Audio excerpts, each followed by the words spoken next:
Zaman ini dibedakan menjadi dua kebudayaan, yaitu kebudayaan Pacitan dan kebudayaan Nabung. Kebudayaan Pacitan menunjukkan alat-alat dari batu seperti kapak, tapi tidak mempunyai tangkai atau alat penetap chopper.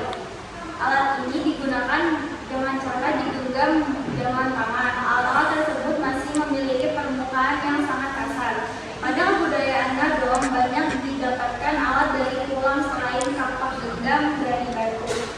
Alat-alat dari tulang dibentuk tajam karena digunakan untuk mengorek undi-undian. Selain itu ada juga yang disebut flakes atau alat-alat kecil dan dibuat dari batu yang ligat. Pada zaman Batu Tengah atau Mesolitikum, kehidupan manusia pada masa berburu dan mengumpulkan makanan tingkat lanjut masih bergantung kepada faktor alam. Faktor-faktor tersebut adalah kesuburan iklim dan terdapatnya sumber makanan, hewan dan tumbuhan. Mereka hidup dengan berburu hewan darat, menangkap ikan di sungai atau laut,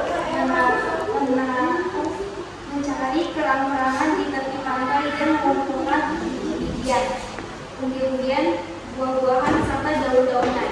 Hidup berburu dan meramu makanan masih menjadi aktivitas sehari-hari. Namun pada saat ini faktor-faktor alam menjadi sangat sulit untuk diprediksi. Tanda-tanda mereka sudah menetap dan bercocok tanam untuk menghasilkan makanan sendiri. Sudah tampak bercocok tanam untuk menghasilkan makanan sendiri, sudah tampak untuk menyesuaikan dengan kondisi lingkungan yang tidak menentu. Zaman Batu Baru atau zaman Neolitikum. Pada masa ini bercocok tanam dengan membuka lahan baru. Mereka memang memanfaatkan hutan dan semak dengan cara ditebang dan dibakar. Kemudian mereka tanami dengan cara sederhana. Pada masa ini mulai ada pola-pola perkampungan dan sudah hidup menetap secara berkelompok dengan beberapa keluarga. Populasi manusia meningkat pada masa ini. Mereka mulai mengatur hidup dengan kegiatan dalam kehidupan perkampungan untuk memenuhi kebutuhan hidup sehari-hari dengan pembagian hasil secara adil. Pola hunian perkampungan berada di sekitar sumber air dan dataran tinggi. Mereka terbiasa menebang pohon, membakar semak belukar, menanam benih, memanen, membuat gerabah, tukar-menukar berburu dan menangkap ikan. Masa bercocok tanam mendorong penggunaan teknologi yang lebih maju dari masa sebelumnya. Alat-alat yang digunakan sudah diasah. Alat-alat yang digunakan seperti beliung, persegi, kapak lonjong, kapak batu, makar panah, dan makar tombak. Alat-alat obsidian atau batu pencumbung kembang gerabah juga mulai digunakan dengan teknik pembuatan yang sederhana. Perhiasan juga sudah diciptakan seperti gelang dari batu dan kulit kerang. Manusia pada zaman ini meninggalkan benda-benda seperti mantis, dolmen, sarkofagus, kubur berunduk, peti kubur batu, palu, lesung batu, dan patung-patung batu. Zaman Megalitikum atau zaman batu besar. Pada periode ini, setiap bangunan yang didirikan oleh masyarakat sudah mempunyai fungsi yang jelas. Bangunan-bangunan Megalitikum pada dasarnya menggunakan bahan dasar batu.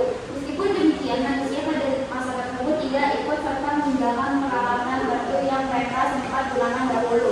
Manusia masih membangun dan membuat beberapa benda dari batu sebelum akhirnya bertransisi sepenuhnya menggunakan perunggu. Benda-benda peninggalannya adalah menhir, monolit, dolmen, trilit, sarkofagus, kebur batu.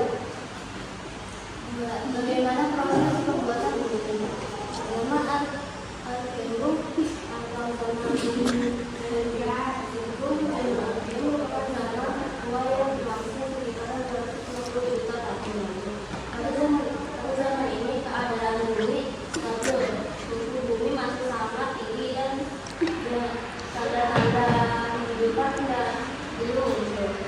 zaman kuliner atau zaman ada hukum misalnya itu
Kolam renang mulai berkembang jenis binatang menyusui atau mamalia.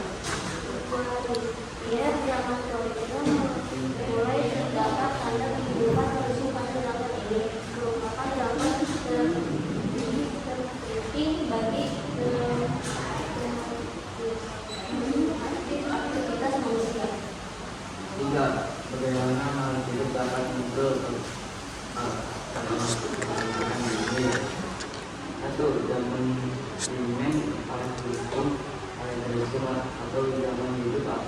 2. Telah berlangsung 3 juta tahun lalu. Pada zaman ini makhluk adalah tanda-tanda kehidupan yang ditandai dengan pengumpulan makhluk hidup berupa organisme.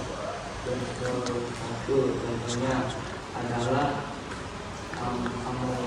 amoeba, Phragmidium dan Urua. 4. Bagaimana cara makhluk hidup untuk tetap berinteraksi hidup di permukaan bumi? Manusia dengan terus beranak pinak agar harus ada keturunan yang baru. Hewan yang berkembang biak dengan cara bertelur atau melahirkan untuk ada keturunan mereka yang berkembang biak. Tumbuhan vegetatif alami dengan cara apa ini? Tinggal vegetatif alami dengan cara spora adalah inti sel yang berubah fungsi mereka di alat berkembang biakan. 5. Bagaimana hikmah yang kalian dapat dari proses pembentukan bumi dan